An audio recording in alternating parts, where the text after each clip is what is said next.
2024 کا رمضان اہل ایمان والوں کو مبارک۔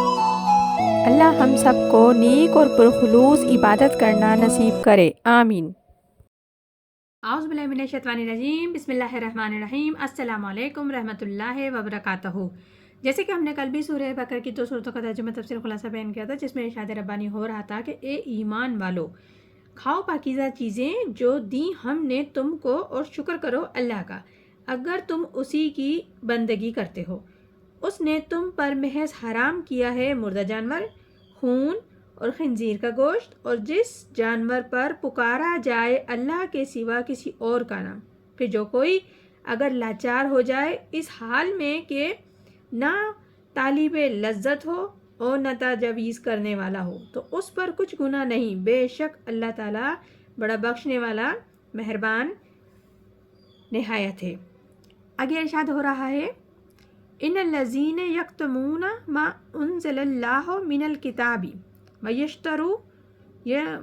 ویشترون بہ ثمنا قلیلا اولئک ما یقولون فی بطونہم الی النار ولا یکلمہم اللہ یوم القیامۃ ولا یزکیہم ولہم عذاب علیم۔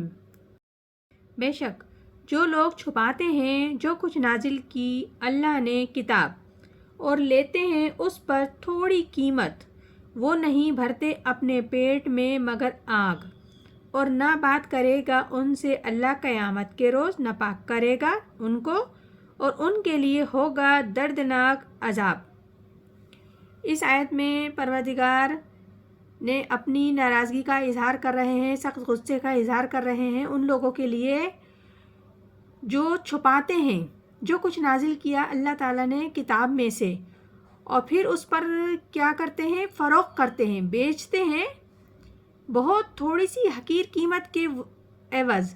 یہ لوگ انہیں بیچتے ہیں اور پھر بھر رہے ہیں مگر اپنے پیٹوں میں آگ، یعنی کہ اس قیمت سے پھر جو اپنے پیٹ میں بھرتے ہیں وہ رزق نہیں ہوتا، وہ آگ بھرتے ہیں، اور یہ اس آگ کی وجہ سے ان سے پروردگار عالم کلام نہیں کرے گا قیامت والے دن، اور نہ ہی انہیں پاک کرے گا، اور ان کے لیے دردناک عذاب ہوگا۔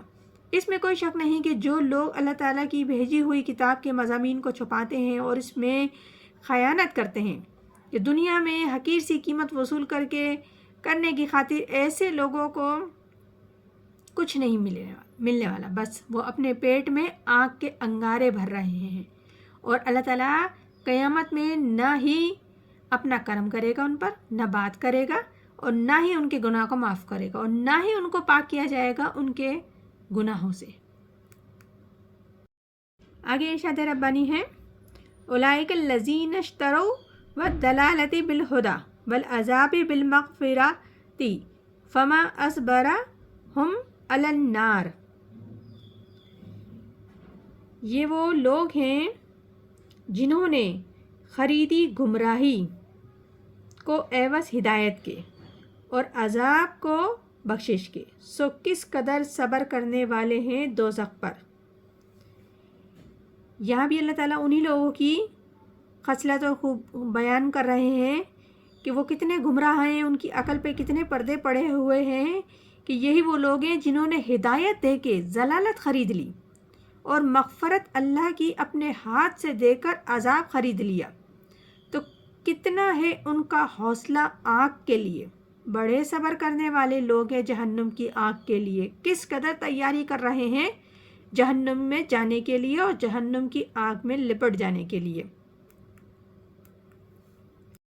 آگے ارشاد ربانی ہے، ذالک بان اللہ نزل الکتاب بالحق وان الذین اختلفوا بالکتاب لفی شقیق بعید۔ یہ وہ سزائیں ہیں اس واسطے کہ اللہ نے نازل فرمائی کتاب سچ کے ساتھ، اور جنہوں نے اختلاف ڈالا کتاب میں، اور بے شک خلاف ورزی میں دور جا پڑے۔ اس آیت میں بھی پروردگار انہی کی متعلق بات کر رہے ہیں کہ یہ ساری سزائیں ان کو اسی وجہ سے مل رہی ہیں کہ جو اللہ تعالیٰ نے کتاب نازل کی حق کے ساتھ، اسے انہوں نے چھپایا، ظاہر نہیں کیا، خیانت کری۔ تو یقیناً جن لوگوں نے کتاب اور شریعت میں اختلاف کیا، پگ ڈنڈی نکالی اختلاف کی تو وہ بڑی ہی دشمنی میں ہے اور شگاف میں مبتلا ہے، کیونکہ ایسی ٹھیک بھیجی ہوئی کتاب میں بے راہی اختیار کریں تو ظاہر ہے وہ بڑی دور دراز کی خلاف ورزی میں مبتلا ہے، اور ایسی خلاف ورزی پر ضرور ایسی ہی سخت سزاؤں کا استحقاق ہوتا ہے۔ تو جتنی یہ خلاف ورزی کر رہے ہیں اتنا ہی پروردگار عالم ان کو سزا بھی دے گا۔